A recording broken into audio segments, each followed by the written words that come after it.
Last week, BC Premier John Horgan announced that the province would be going into an election on October 24th, 2020. Though there were rumors that an early election would be called, this was about a year earlier than expected, and it has really angered some people who are still convinced that we should never be leaving our houses because of COVID. But I digress. As the parties were lining up their candidates, a squabble emerged in the riding of Stikine, which is in northern BC. The squabble is centered around the BC NDP's equity mandate, which was adopted by the party in 2011. Under this equity policy, elected female NDP MLAs who retire can only be replaced by another woman. Male MLAs who retire will have to be replaced by either a woman or an indigenous person, visible minority, LGBTQ person, or someone with a disability. So basically, if you are a heterosexual, able-bodied white male, you are not welcome to run for the BC NDP. However, we learned over these past several days that this policy is not as absolute as we thought.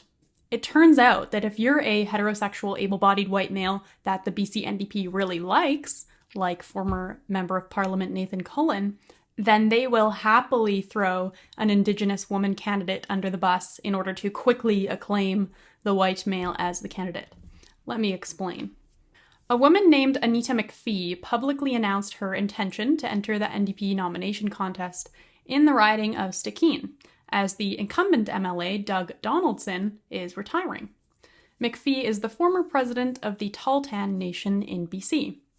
However, former NDP MP Nathan Cullen also announced he would be running for the nomination in that riding. McPhee then said, well, hold on, you are a heterosexual, able-bodied white male. Per the party rules, you are out. You cannot run in this nomination. And here's where it gets kind of shady. McPhee submitted her paperwork, but the party said that 2 of the signatories on her papers were not BC NDP members, which McPhee says is false. So while McPhee was trying to rectify the situation and prove the memberships of these 2 signatories, the party was kind of non-responsive and then ultimately declared Nathan Cullen was the candidate for Stikine. And McPhee first found that out on social media before the party even bothered to email her. Here's McPhee herself explaining on CBC Radio. I submitted my papers by Friday night. By late Sunday night, I was told that 2 of my signatories didn't qualify because they weren't members, which wasn't true. They were members. They had proof that they were members. And we emailed, and then I never heard anything back. The party says that, as you just mentioned, the 2 of your nominating member signatures were missing, or they weren't members of the party, as you just told us. Was there no time to sort that out before they confirmed Nathan Cullen's nomination?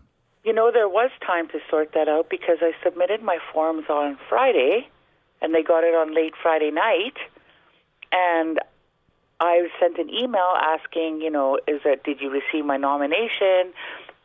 I never heard anything until late Sunday night, until there was no time to sort it out. But they said there was still time. So I had my signatories send their memberships confirmation in, and then I didn't hear anything, and then I see on social media that I'm disqualified. And then I received the email. Party officials then started saying that McPhee said she didn't want to be associated with the NDP anymore after running for a federal NDP nomination in 2019, but McPhee denies this. You know what? I didn't say that I didn't want to be associated with the NDP. Anybody knows that as an Indigenous person or a person of color, that when you run an election, it's a very difficult process.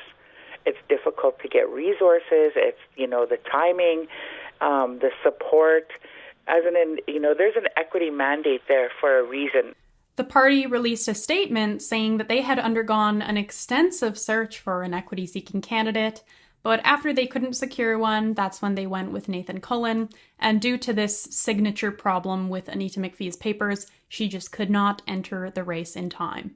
So it's pretty clear here from what we can see that Anita McPhee was deliberately shut out of the nomination contest because the party wanted to go with star candidate Nathan Cullen while pretending that they were not in direct violation of their own equity policy. McPhee is now considering legal action. Now, I wonder how heterosexual, able-bodied white males, who have been tossed aside in the past due to this equity policy, feel upon seeing that the equity policy ultimately doesn't matter to the party as long as there's a valuable white male candidate present that they really want to run. Earlier this month, Doug Holmes submitted his paperwork to the BC NDP to run for nomination in South Okanagan West Kootenay after being encouraged by the party to do so. But then Tony Boot came along, and she was quickly acclaimed as the candidate for diversity reasons, and no nomination contest was held. One of the first controversies related to the equity policy was in 2016, when people were heckling Columbia River Revelstoke NDP candidate Jerry Taft about why he was the candidate for the NDP when they supposedly had this equity mandate in place. So Taft, who had a wife and kid, was then forced to come out as bisexual, or at least tell people he was bisexual. And in 2017, Ian Morrison was prevented by the BC NDP from running in the Cowichan Valley nomination contest, which ultimately led him to leave the party. Now, I'm not a member of the BC NDP, so I guess in one sense, I don't really care if they embarrass themselves like this or if they institute these poorly thought out policies. I think having an equity mandate is a terrible idea, but if you're going to institute one, then you have to abide by it. Because what I do care about is principles, and what they did to Anita McPhee was really slimy and gross, and it goes to show that when these people make these diversity and equity declarations and statements, it's all for show, because in the end, they'll be willing to break their own rules once a white male that they really like comes along. The BC NDP should just be honest with themselves and with everyone else and scrap this equity mandate and say, yeah, it just wasn't really working. And I know that all political parties do fishy things, but if that equity mandate didn't exist, then maybe Nathan Cullen and Anita McPhee could have just both entered their names in the nomination race and run against each other fairly without any shady party intervention. I'm Lindsay Shepherd with True North. Thanks so much for watching.